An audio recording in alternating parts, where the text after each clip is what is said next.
E eu tenho imunidade para falar que sou homofóbico, sim, com muito orgulho, se é para defender as crianças nas escolas. Eu também fui a criança que o conservadorismo supostamente tenta proteger. E eu posso afirmar, eu nunca estive realmente seguro. Inclusive me lembro de assédios que eu sofria na rua, no caminho de volta da escola, por homens adultos e heterossexuais. Quando eu tentava falar sobre com alguém, a culpa era sempre minha, por ser afeminado demais. Eu que deveria mudar. Um discurso muito comum entre os políticos é sobre defender as crianças. Mas eu sempre me pergunto, defender do quê? Até porque, na realidade, não defendem de fato os direitos dessas crianças. Eu olhei umas menininhas, 3, 4 bonitas, de 14, 15 anos, arrumadinha num sábado numa comunidade. E vi que eram meio parecidas. Tentei pintar um clima, voltei. Quem está atento sabe que esse discurso não é sobre a proteção das crianças, e sim sobre a manutenção da violência que parte dos adultos. A estratégia é a mesma há muito tempo, pânico moral, e acho que você já sabe o que é isso. O pânico moral indica que existe uma suposta ameaça à estabilidade social, uma crise, e também indica quem são os seus autores. É aí que se aproveitam de grupos já discriminados, como no caso de pessoas LGBTQIA+. É sempre uma caricatura reforçada por estereótipos que já habitam o imaginário social. A razão do pânico se torna a razão da crise, mesmo que claramente não seja. E assim o problema se desloca para outro ponto, sempre desproporcional às suas causas reais. Por exemplo, sabe os problemas da educação brasileira? Fácil, culpa da ditadura gay. Culpa dos gays. Quem não lembra do tal kit gay, que é falado desde meados de 2010, ou das mamadeiras de piroca que nunca existiram, mas que até hoje causam pesadelos no cidadão de bem? Bolsonaro, aqui ó!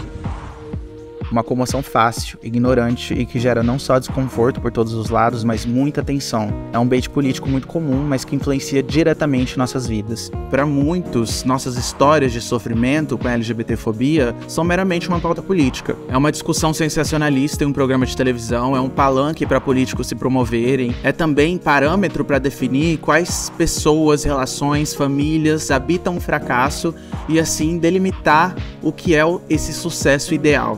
A LGBTfobia enche o bolso de alguns. É o que ocupa o espaço quando não há nada de útil para ser dito. É também a esperança nessa promessa de mudança de vida que o capitalismo precisa oferecer às nossas custas. Não é sobre religião ou sobre natureza, nem mesmo sobre um comportamento moralmente adequado.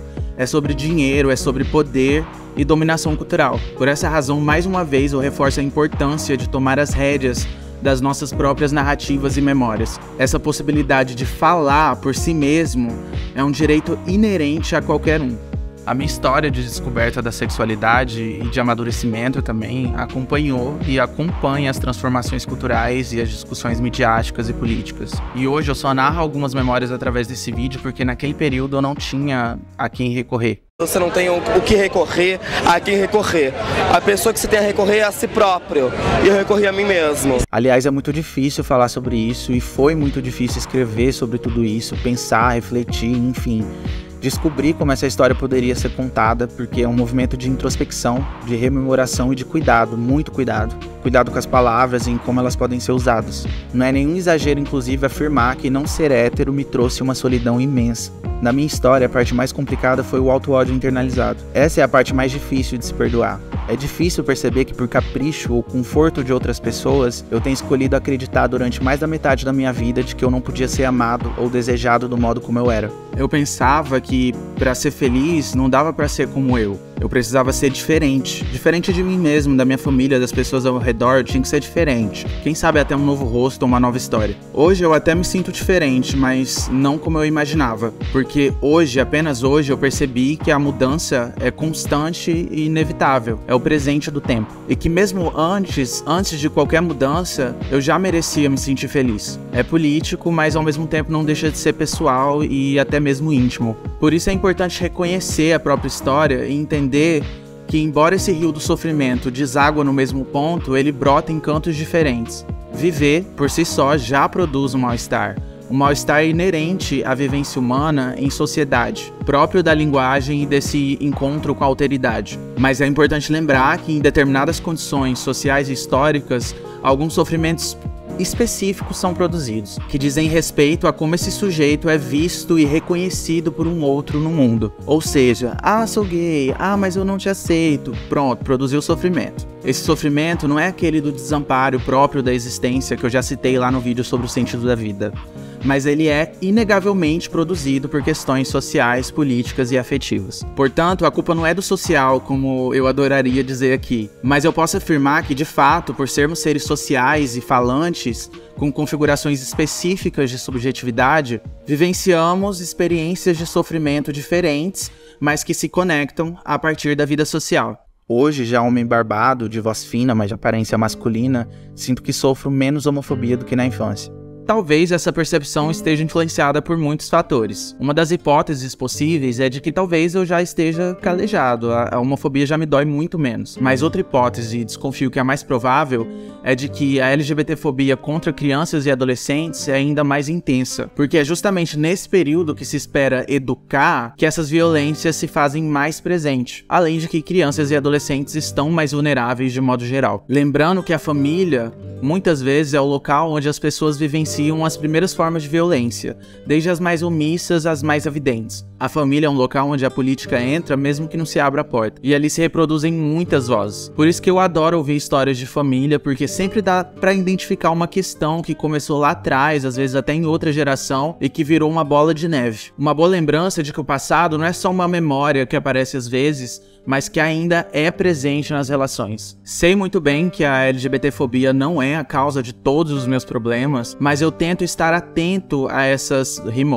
eu tento estar atento a essas marcas que eu carrego comigo até hoje. Até mesmo para conseguir compreender que a violência muitas vezes é internalizada a um nível onde se torna um traço da personalidade, como por exemplo algumas formas de defesa e de autoproteção, alguns modos ríspidos de interação ou até uma autocrítica muito intensa, que obviamente sempre aparecem nas maneiras de se relacionar tanto com os outros quanto consigo mesmo. E isso tudo eu só fui prestar atenção em análise, falando. Foi preciso e ainda é preciso lembrar da infância e da adolescência não para ficar preso naquele período, mas para conseguir perceber que partes daquelas fases ainda se seguem aqui comigo, até hoje. E vou te dizer, viu? Nem tudo é tão óbvio assim. Eu só sei que no fim, qualquer tipo de coerção de nada adiantou. Eu cresci e continuo sendo bichinha, só que uma bichinha triste.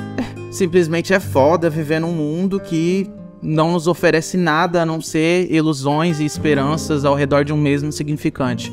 Quer saber, me contrariando, eu vou botar a culpa no capitalismo mesmo. Oxi. Em quem que eu iria colocar a culpa? Na minha mãe? Na escola? Na mídia? Nos professores? Em Deus que não ouviu minhas orações? Não passamos de força de trabalho, minha linda, minha camarada. Somos uma população consumidora que vive em função do capital. Alguns podem até dizer, mas é fácil jogar a culpa por acima do capitalismo. Claro! Difícil mesmo é viver no capitalismo. Não sou herdeiro, não sou elite e nem bobo. Mas antes do ponto final, só um conselho. Cuidado com a distração, você não pode ficar louca.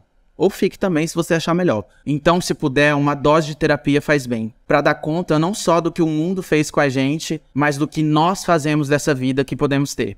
O que é preciso defender é o direito de todo o corpo à autodeterminação de gênero e sexual.